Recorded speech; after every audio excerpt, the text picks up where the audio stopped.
Hi, my name is DK Garrison, and this is Survive 365 Your 360. We're here with a phenomenal individual. He's an, let's see, the list goes on. He's a filmmaker, author, curator, and visionary of the African American Panoramic experience, otherwise known as Apex Museum here in Atlanta, Georgia. Welcome, Mr. Dan Moore Sr. How are you, sir? It's my pleasure. Absolutely. Thank you for taking time. I know you're a busy man to do this interview with us. We're here at the Apex Museum. Can you tell us a little bit about your vision of how this came about? Well, actually, I started this back in 1978 when I met Dr. Mays. And I was Dr. Mays? Dr. Mays. Wow, outstanding. Yeah. And I was amazed that this city did not have an African American museum. That just shocked me to no end. That's unbelievable. In Atlanta. Exactly. Yes, sir. So my task was to fill the gap. Rather than complain, was to fill the gap.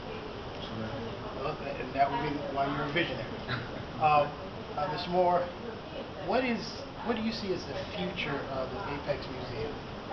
Well, actually, we plan to build what we're calling phase 2 on the parking lot next door. A 90,000 square foot facility. Wow. With a complete walk through history in Epcot Center fashion. So the visitor can walk through international civilization, can walk through the slave ship, can walk through emancipation, can walk through the Harlem Renaissance, all in Epcot Center fashion. And when can we see some of the foundation of this being set forth? It'll take a while. It'll take about 2 years to actually build the museum once the funding is in place. Okay. Well, we'll look forward to that, and hopefully you'll come back and talk to our viewers at that time. You can kind of maybe be in the actual outstanding.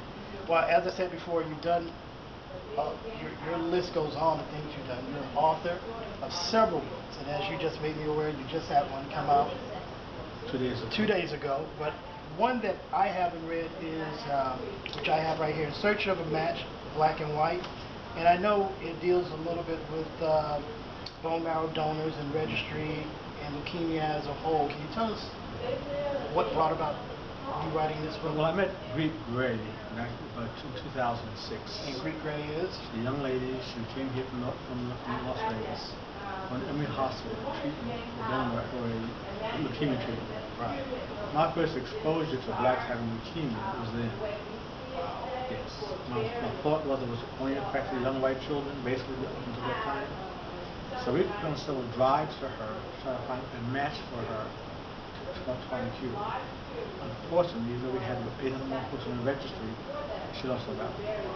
There are more than 8 million on the registry, and 8% are black. Most of these are race specific, so very, very important. We have more blacks on the registry. Only 8% of black.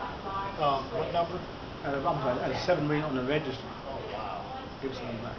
Well, and I talked to one of the nurses in Emory Hospital that is searching for matches. She can find as many as 1,000 matches for a white person sometimes. She's lucky she can find 10 for a black person. So those odds are way off. Not being they're stacked against us. Exactly. And you know, something that I didn't realize is that there have been a lot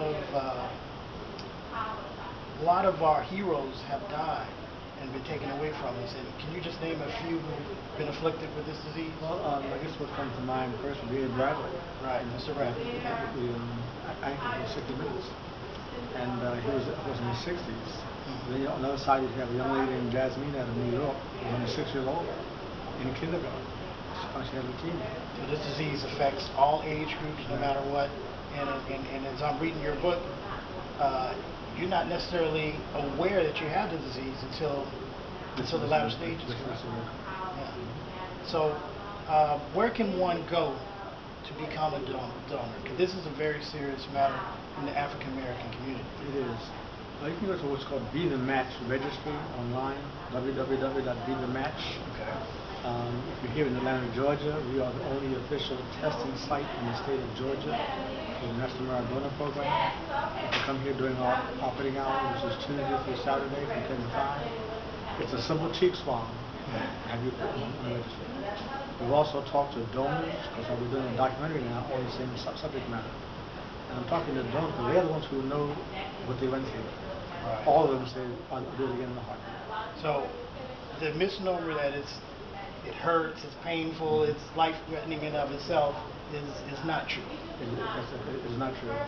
They've all said to me it may have been discomfort, Right. We're not paying for it. Now they're also doing what they call stem cell as opposed to marrow transplants, which means it was like having you sitting in a chair or in a hospital bed, looking at one arm and just a machine and back another arm. So it's not as invasive Right. as a marrow. But all of them have said without question, I'll do it again in a heartbeat. Well, I certainly hope we can get that number up past 8% pretty soon. Exactly. That definitely needs to be taken care of. Now, in conclusion, where can someone find not only your books, if you give them information where we can find information on your books, and where the location of Apex Museum? Okay, Apex is 135 Auburn Avenue, 30303.